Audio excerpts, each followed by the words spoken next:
अगर आपको कभी लगा हो कि दलित बेटियां सिर्फ सहती हैं, तो इस कहानी को आखिर तक जरूर सुनिए, क्योंकि ये कहानी बताएगी कि जब संविधान बोलता है तो कुर्सियां झुक जाती हैं।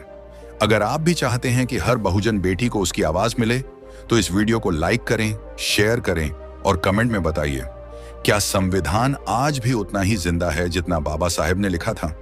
सड़क पर धूल और धुंध तैर रही थी। नीली बत्तियों वाली गाड़ियां हवा को चीरती जा रही थीं। लोग साइड में भाग रहे थे।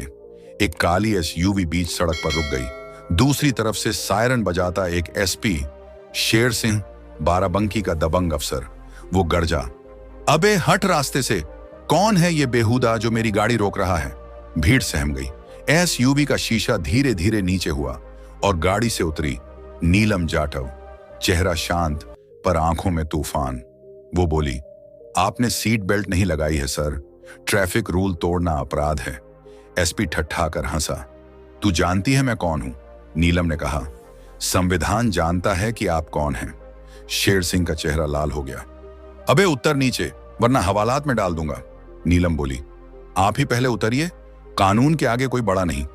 भीड़ में सन्नाटा। बाराबंकी का एक छोटा सा गांव, कच्चा घर, दीवारों पर दरारें। नीलम की माँ लक्ष्मीबाई दूसरों के घर बर्तन मांजती थी। पिता मजदूर थे जिनका देहांत जल्दी हो गया। एक रात माँ ने चूल्हे के पास कहा, नीलम, हमें तो समाज ने नीचे रखा है, लेकिन पढ़ाई ही तुझे ऊंचा उठाएगी।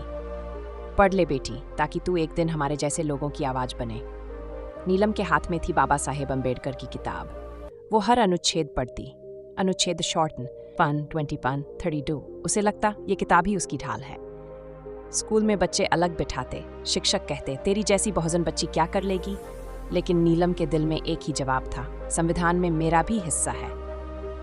कॉलेज में भी भेदभाव जारी रहा। एक दिन उसने संविधान दिवस मनाने की बात रखी। हंसी उड़ाई गई। एक प्रोफेसर बोला, नीलम, तुम जैसे बच्चों को संविधान की नहीं, नौकरी की चिंता करनी चाहिए। वो रात भर रोई नहीं, बस किताबें खोलीं और लिखा, पढ़ाई ही मेरा हथियार है, संविधान मेरी तलवार। सालों बाद वही नीलम अब कमिश्नर बन चुकी थी। बाराबंकी के थानों में उसका नाम आदर और डर दोनों से लिया जाता था। एसपी शेर सिंह अब भी वही था, घूस, दबाव और जाति के घमंड में अंधा। एक बार उसने एक दलित युवक को थाने में बुलाकर मारा। तू संविधान की बात करता है? ये व्यवस्था तुझे नौकरी नहीं दिला सकती। वो युवक चुप था, लेकिन नीलम के कानों तक बात पहुंची।